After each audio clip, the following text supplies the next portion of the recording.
தென்காசி மாவட்டம் புள்ளியரை சோதனைச் சாவடியில் கனிமவள கடத்தலை தடுக்க எடுக்கப்படும் நடவடிக்கைகள் குறித்து கனிமவளத்துறை அமைச்சர் டி.கே. பிரபு ஆய்வு செய்தார். கூடுதல் விவரங்களை செய்தியாளர் யுவராஜ் வழங்க கேட்கலாம். யுவராஜ், வணக்கம். அமைச்சரின் இந்த ஆய்வு தொடர்பான விவரங்களை பதிவு பண்ணலாம். வணக்கம். தமிழ்நாடு முதலமைச்சர் பொறுப்பேற்றிலிருந்து பல்வேறு துறை சார்ந்த நடவடிக்கைகள் தொடர்ந்து நடைபெற்று வருகின்றது.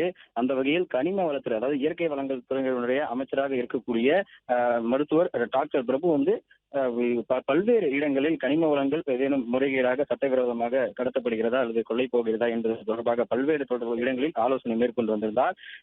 இது தொடர்பாக துறை சார்ந்த அதிகாரிகளுக்கும் பல இடங்களில் அறிவுறுத்தல்களும் வழங்கப்பட்டிருக்கக்கூடிய நிலையில் தென்காசி மாவட்டத்தில் தொடர்ந்து இந்த கனிம வளங்கள் தொடர்ந்து சட்டவிரோதமாக கடத்தப்படுவதாக தகவலின் பேரில் நேற்று புலியரை பகுதியில் இருக்கக்கூடிய சோதனை சாவடியில் நள்ளிரவில் அதிகாரிகள் யாருக்கும் தெரியப்படுத்தாமல் அமைச்சர் பிரபு ஆய்வினை மேற்கொண்டிருந்தார். இன்று நள்ளிரவு 2 மணியிலிருந்து அதிகாலை 4 மணி வரை இந்த சோதனையானது நடத்தப்பட்டிருப்பதாகவும் தெரிவிக்கப்பட்டிருக்கின்றது.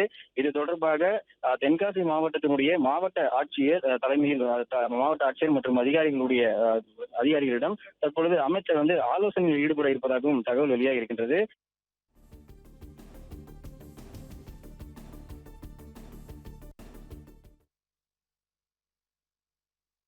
பிளே ஸ்டோர் மற்றும் ஆப் ஸ்டோரில் இருந்து பாலிமர் செயலியை QR கோடு மூலம் பதிவிறக்கம் செய்யுங்கள். செய்திகளை உடனுக்குடன் பெறுங்கள்.